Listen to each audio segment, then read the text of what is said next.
আসসালামু আলাইকুম। I hope তোমরা সকলে ভালো আছো। আজকে আমি তোমাদের সাথে নিউ একটা রেসিপি নিয়ে চলে আসলাম। আই হোপ তোমরা ফুল ভিডিওটা দেখবা।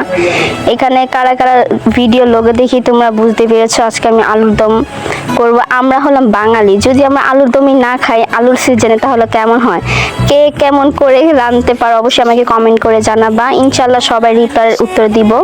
আর কে কে মানে কোন কোন জায়গা থেকে দেখতেছো অবশ্যই কমেন্ট করবা। আর আলুর দম তোমরা কি কি নাম বলো আমাকে সেটাও কমেন্ট করে জানাবা। এখানে আমি প্রায় রান্নাটা বসিয়ে দিয়েছি তোমাদের। আর আমি আলুর সিজনটা দেখালাম না, মানে কিভাবে আলুটা আমি টুকরো করেছি। আর এইখানে তোমরা মাস্ট তোমরা আদা একটু থেতো করে দিবে, না হলে যে একটা টেস্ট আসে ওই টেস্টটা তোমরা পাবে না।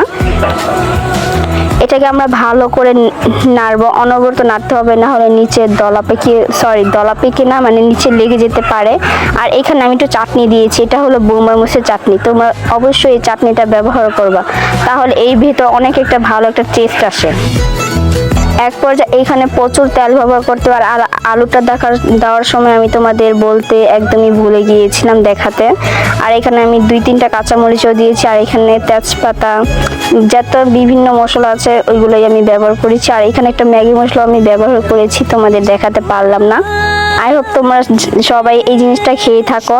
আর কেমন লাগে, কার থেকে কেমন লাগে অবশ্যই আমাকে কমেন্ট করে জানাবা। আর এখানে আমি ফুটন্ত গরম পানি দিয়েছি, তোমরা চাইলে ঠান্ডা পানিটাও দিতে পারো, ঠান্ডা পানিটা না দিলেই বেটার। আর এখানে দেখতে দেখতে আমার প্রায় হয়ে গিয়েছে, তোমাদের আমি পুরোটা দেখালাম না। আর অবশ্যই তোমরা এই রেসিপিটা সবাই বাসায় তৈরি করে খাবা, ইনশাল্লাহ অনেক অনেক মজা হবে। আর কে কে এই জিনিসটা পছন্দ করো সবাই আমাকে কমেন্ট করে জানাবা। তাহলে আজকের মতো বিদায় জানাচ্ছি, আল্লাহ হাফেজ।